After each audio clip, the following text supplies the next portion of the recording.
Hello and welcome to Study Mantra. इस video में हम देखेंगे फर्स्ट फ्लाइट के 20 मोस्ट इंपॉर्टेंट 3 मार्क्स वाले क्वेश्चंस जो आपके बोर्ड एग्जाम में आने वाले हैं।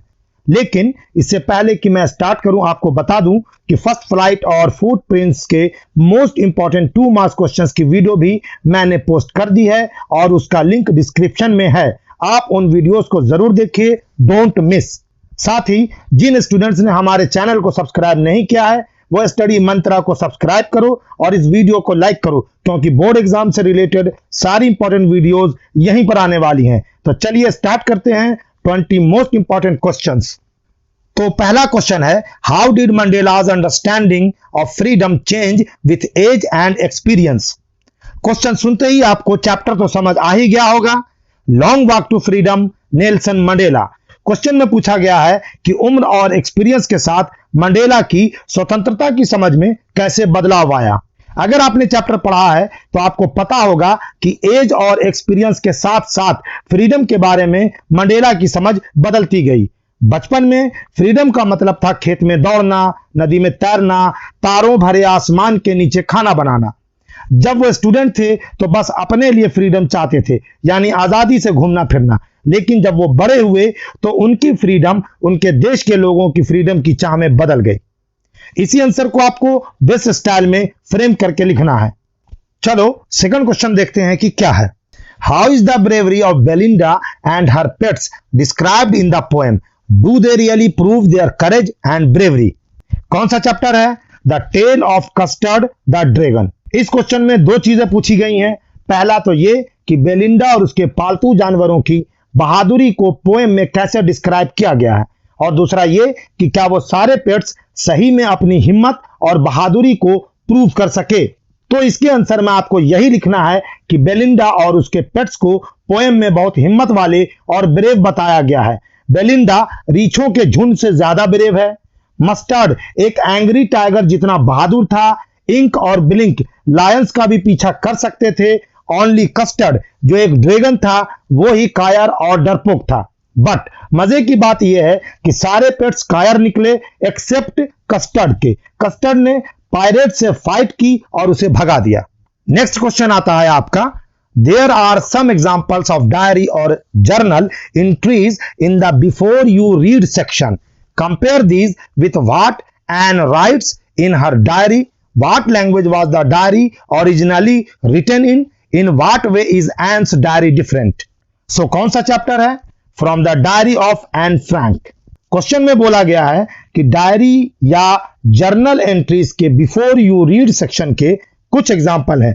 इनकी तुलना उसके साथ कीजिए जो एन ने डायरी में लिखा है। डायरी किस मूल भाषा में लिखी गई थी, एन की डायरी किस तरीके से अलग है। तो इसमें आपको लिखना है कि एन ने जो कुछ लिखा है वो और सब डायरियों से अलग है। ये सारी बातें एक 13 साल की लड़की ने लिखी है जिसे नाजी पुलिस की गिरफ्तारी से बचने के लिए छिपना पड़ रहा था। वो अकेला फील करती थी और डायरी लिखकर अपने दिल का बोझ हल्का करती थी। उसने अपनी पर्सनल लाइफ, अपने दोस्त और अपनी फैमिली के बारे में बहुत सारी बातें बताई हैं। फिर भी उसने जो कुछ भी लिखा है वो उन क्रूरताओं और अत्याचार को इग्नोर नहीं करता है जो उसकी यहूदी नस्ल हिटलर के हॉलैंड पर कब्जे के दौरान झेल रही थी। तो आपको इसी बात को लिखना है। Next question, who received Lencho's letter, why did he answer it. इस क्वेश्चन में भी 2 बातें पूछी गई हैं। पहली बात ये कि लेंचो का लेटर किसने रिसीव किया, और दूसरी बात तो ये कि उसने यानी लेटर रिसीव करने वाले ने उसका आंसर क्यों दिया। यह क्वेश्चन है आपका ए लेटर टू गॉड से। तो आंसर इस तरह से होगा कि पोस्ट मास्टर ने लेंचो के लेटर को रिसीव किया। चूंकि यह लेटर गॉड के नाम लिखा गया था और पोस्ट मास्टर चूंकि एक रहमदिल और भला आदमी था, वो गॉड में लेंचो के विश्वास को हिलाना नहीं चाहता था। वो लेंचो और उसकी फैमिली की हेल्प करना चाहता था, इसलिए उसने आंसर दिया। नेक्स्ट क्वेश्चन है, how did the young seagull's mother teach him flying. CBSE का one of the favourite chapter है 2 स्टोरीज अबाउट फ्लाइंग। क्वेश्चन ये पूछा है कि छोटे सीगल को उसकी मां ने कैसे उड़ना सिखाया। तो आपको लिखना है कि छोटे सीगल की मां ने उसे 24 घंटों तक भूखा रखा। वो उसके सामने मछली के एक टुकड़े से खेलती रही वो छोटे सीगल की ओर बढ़ी और फिर अचानक रुक गई। इसने उसे फूड के लिए गोता लगाने के लिए जोश दिलाया। इस तरह माँ ने उसे उड़ना सिखाया। Now next question, what is the story about the origin of the people of Coorg? Chapter पता चल ही गया, ग्लिम्पसेस ऑफ इंडिया। क्या क्वेश्चन है कि कूर्ग के लोगों के मूल की कहानी क्या है? तो सबसे पहले लिखेंगे कि कूर्ग के लोग ग्रीक या अरब मूल के हैं। ऐसा माना जाता है कि सिकंदर की सेना का एक भाग यहीं सेटल हो गया था। उनके रीति रिवाज हिंदुओं से अलग होने से यह साफ भी हो जाता है। अरब मूल का होने की थ्योरी को इस बात से सपोर्ट मिलता है, बल मिलता है कि कोडावू लोग लंबा काला कोट पहनते हैं जिसे कुपिया कहा जाता है। इसी को आपको अच्छी तरह लिख देना है। Next question, the sight of the food maddened him, what does this suggest? What compelled the young seagull to finally fly? कौन सा चैप्टर है? एक बार फिर से, टू स्टोरीज अबाउट फ्लाइंग। क्या पूछा है इसमें कि खाने के दृश्य ने उसे पागल कर दिया। इससे क्या पता चलता है? किस चीज ने फाइनली छोटे सीगल को उड़ने के लिए मजबूर कर दिया? ऑलरेडी आपको पता है कि सीगल बहुत भूखा था और खाने के लिए बेचैन था। जब उसने अपनी मां की चोंच में मछली का एक टुकड़ा देखा तो वो बेचैन हो गया। उसने मछली पाने के लिए अचानक गोता लगा दिया और भूल गया कि उसे उड़ना नहीं आता है, और इस तरह वो फाइनली उड़ने लगा। Next question, and stares with his brilliant eyes at the brilliant stars, why are the eyes brilliant? What is the common between the eyes and the stars? Question है एक टाइगर इन द जू से। इसमें पूछा गया है आंखें क्यों चमकदार हैं और आईज एंड स्टार्स के बीच क्या कॉमन है, क्या समानता है? टाइगर की आंखें रात के अंधेरे में चमकती हैं, तारे भी आकाश में चमक रहे हैं। टाइगर की आंखों और स्टार्स में यह समानता है कि दोनों चमकदार हैं, ब्रिलियंट हैं। नेक्स्ट क्वेश्चन देखते हैं कि क्या है। Why was the entire class quaking in its boots? कौन सा चैप्टर है? From the diary of Anne Frank. इसमें पूछा क्या है? इसमें पूछा है कि पूरा क्लास डर से क्यों कांप रहा था। तो रीजन क्या है इसका? क्योंकि टीचर्स स्टूडेंट्स के भविष्य का फैसला करने वाले थे, कौन पास होगा और कौन फेल। टीचर्स का फैसला कुछ भी हो सकता था, यही चीज आपको यहां पर मेंशन करनी है। Next question is, why did Wanda gift all her paintings of dresses to the girls? What does it show about her? और ये क्वेश्चन है दी 100 ड्रेसेस पार्ट 2 से। इसमें पूछा गया है कि वैंडा ने ड्रेसेस की पेंटिंग्स लड़कियों को क्यों दे दी और इससे क्या पता चलता है। इस क्वेश्चन के आंसर में लिखना है कि वैंडा ने लड़कियों को ध्यान में रखकर ड्रेस की पेंटिंग्स बनाई थी। उसने 100 से ज्यादा पेंटिंग्स बनाई थी। वो लड़कियों को अपनी फ्रेंड समझती थी और इसीलिए उसने इन पेंटिंग्स को उनको दे दिया। इससे पता चलता है कि वो एक नाइस, फ्रेंडली और माफ कर देने वाली लड़की है। नेक्स्ट क्वेश्चन देखते हैं। Why did the pilot call the Paris control room to inform the first time? Why could he not contact it the second time? अगर आपने क्वेश्चन ध्यान से सुना होगा तो आपको इसका आंसर भी ध्यान में आ गया होगा। फिर भी मैं आपको क्वेश्चन समझा देता हूं। पायलट ने पेरिस कंट्रोल रूम को पहली बार इन्फॉर्म क्यों किया, दूसरी बार वो कांटेक्ट क्यों नहीं कर सका? यह क्वेश्चन भी 2 स्टोरीज अबाउट फ्लाइंग से है। अब इसका आंसर क्या हो सकता है? पायलट ने पेरिस कंट्रोल रूम को यह बताने के लिए कॉल किया कि उसकी फ्लाइट इंग्लैंड जा रही है और वो इसके लिए प्रॉपर डायरेक्शन भी पूछना चाहता था, लेकिन जब उसने दूसरी बार कांटेक्ट करना चाहा तो नहीं कर सका क्योंकि स्टॉर्म के कारण उसका रेडियो डेड हो गया था।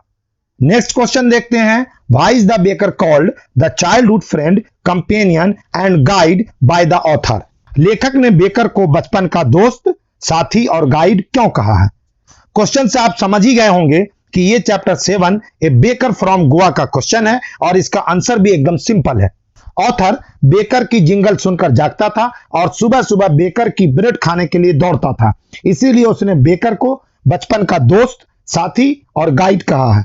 इसी फैक्ट को आपको अच्छे से अरेंज करके लिखना है। Next, what encouraged the policy of apartheid in South Africa? Chapter है आपका long walk to freedom. Question ये पूछा गया है कि किस बात ने साउथ अफ्रीका में अपार्थाइड यानी रंग भेद को बढ़ावा दिया। साउथ अफ्रीका में पाए जाने वाले मिनरल्स और जवाहरात ने व्हाइट लोगों को अपनी ओर अट्रैक्ट किया। बाद में डोमिनेशन की लड़ाई छिड़ गई। एंग्लो बोअर वार के बाद अंग्रेजों ने काले साउथ अफ्रीकन लोगों पर शासन करना स्टार्ट कर दिया। इसी से अपार्थाइड को बढ़ावा मिला ताकि गोरे लोग काले लोगों को एक्सप्लॉइट कर सके। Moving on the next question, देखते हैं कि क्या है। Justify the title of the story the 100 dresses. एक बार फिर से 100 ड्रेसेस का क्वेश्चन है। स्टोरी का टाइटल द 100 ड्रेसेस है, इसको जस्टिफाई कीजिए। इसका आंसर इस तरह से होगा कि वैंडा एक बहुत अच्छी पेंटर थी। उसने ब्यूटीफुल ड्रेसेस के 100 डिजाइन्स ड्रॉ किए थे। अगर उसके पास कपड़े होते तो वो ऐसे 100 ड्रेसेस भी बनाती, इसीलिए वो इन्हें डिजाइन ना बोलकर ड्रेसेस बोलती है। वो इन पेंटिंग्स को अपनी फ्रेंड्स को गिफ्ट कर देती है, उसकी फ्रेंड्स भी शर्मिंदा होती हैं। तो इस तरह से टाइटल बिल्कुल परफेक्ट है। Next question, how do you assess Griffin as a scientist. आप साइंटिस्ट के रूप में ग्रिफिन को कैसे जांचते हैं। 5th chapter footprints without feet का क्वेश्चन है। ग्रिफिन एक अच्छा साइंटिस्ट था।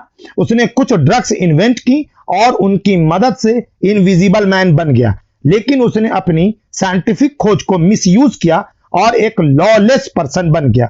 तो इस तरह से वो एक सच्चा साइंटिस्ट नहीं था।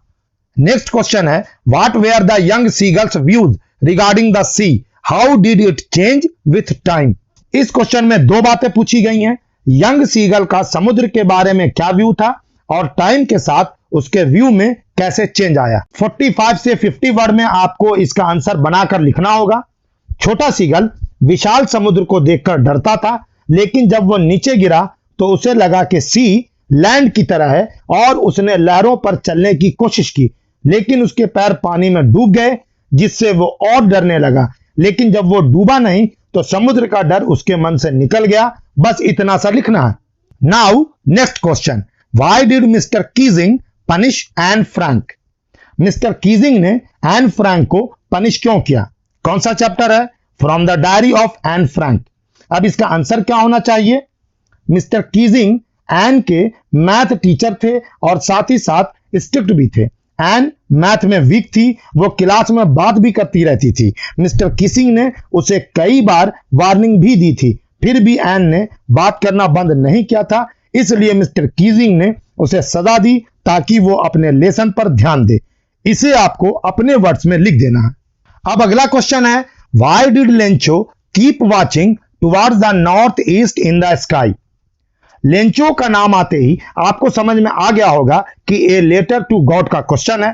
क्वेश्चन में पूछा गया है कि लेंचो आकाश में नॉर्थ ईस्ट दिशा में क्यों देखता रहता था। क्वेश्चन का आंसर सामने है। लेंचो एक मेहनती किसान था। वो गरीब था। वो अपने खेत में बैल की तरह मेहनत करता था। उसके खेत को वर्षा के पानी की जरूरत थी ताकि अच्छी क्रॉप पैदा हो सके। उसने देखा कि नॉर्थ ईस्ट से काले घने बादल आ रहे हैं, इसलिए वो बार बार उस दिशा में देखता रहता था। अब नेक्स्ट क्वेश्चन को देखते हैं कि क्या है। What are the author's view about a Goan baker. यह क्वेश्चन किस चैप्टर का है। A baker from Goa. और इस क्वेश्चन में पूछा गया है कि गोवा के बेकर के बारे में लेखक का क्या विचार है। इस क्वेश्चन का आंसर इस तरह से होगा कि गोवा के विलेज के लिए एक बेकर बहुत इंपॉर्टेंट होता है। वो एक प्रोफेशन को ही नहीं दिखाता है, बल्कि पोर्तुगीज ट्रेडिशन को भी शो करता है। उसे लोगों से रिस्पेक्ट और लव मिलता है। गोवा के चिल्ड्रन उसे अपना फ्रेंड, कंपेनियन और गाइड मानते हैं। Next question, what proves that Valli was a meticulous planner. किस बात से प्रूव होता है कि वल्ली बहुत ही सावधानी से प्लानिंग करने वाली लड़की थी। क्वेश्चन बिल्कुल सीधा सा है। अब इस क्वेश्चन को ध्यान में रखते हुए आपको आंसर लिखना है कि वल्ली ने अपनी पहली बस राइड के लिए बहुत ध्यान से प्लान बनाए। उसने एक एक पैसे जोड़कर बस का किराया जमा किया। इतना ही नहीं, उसने पैसेंजर्स और पड़ोसियों से इंफॉर्मेशन भी गैदर की। साथ ही उसने सही टाइम कैलकुलेट किया और आफ्टरनून का टाइम चुना, क्योंकि उस टाइम उसकी मदर सोती रहती थी। तो इन सारी बातों से पता चलता है कि वो एक मेटिक्यूलस प्लानर थी। देखते हैं लास्ट क्वेश्चन क्या है। ये है why did Maddie have a sick feeling after hearing Miss Mason. ये क्वेश्चन किस चैप्टर से है? ये है 100 ड्रेसेस से। मिस मैसन को सुनकर मैडी बीमार या अपसेट क्यों फील करने लगी? आपने चैप्टर पढ़ा होगा तो आपको इसके आंसर का भी पता होगा। सिंपल सा आंसर है, पेगी के कारण मैडी बीमार फील करने लगी। उसे यह अच्छा नहीं लगा कि पेगी वैंडा का मजाक उड़ाए, लेकिन उसने पेगी को रोकने की हिम्मत नहीं की। वो चुपचाप सब कुछ देखती रही। उसे लगा कि चुप रहकर वो गलत कर रही है। और जब बाद में मिस मैसन ने इन्फॉर्म किया कि वैंडी ने स्कूल छोड़ दिया है तो वो अपसेट फील करने लगी। इस तरह से आपको यह आंसर लिखना है। तो देखिए, मैंने आपको most important 23 marks questions from footprint से बता दिए, लेकिन 100% मार्क्स लाने के लिए आपको चैप्टर पढ़ना जरूरी है, वरना आपको सही मार्क्स नहीं आएंगे। जब तक आपको चैप्टर का मूड और थीम पता नहीं रहता, तब तक आप क्वेश्चन के आंसर नहीं कर पाएंगे। इसीलिए चैप्टर पढ़ना बहुत जरूरी है। सजेशन तो इंपॉर्टेंट है ही, लेकिन टेक्स्ट बुक पढ़ना भी बहुत इंपॉर्टेंट है अगर आप 100% मार्क्स लाना चाहते हैं तो। नेक्स्ट वीडियो में मैं फुटप्रिंट्स के मोस्ट इंपॉर्टेंट 3 मार्क्स क्वेश्चंस बताऊंगा। तब तक पढ़ते रहिए और प्रैक्टिस करते रहिए। Thank you.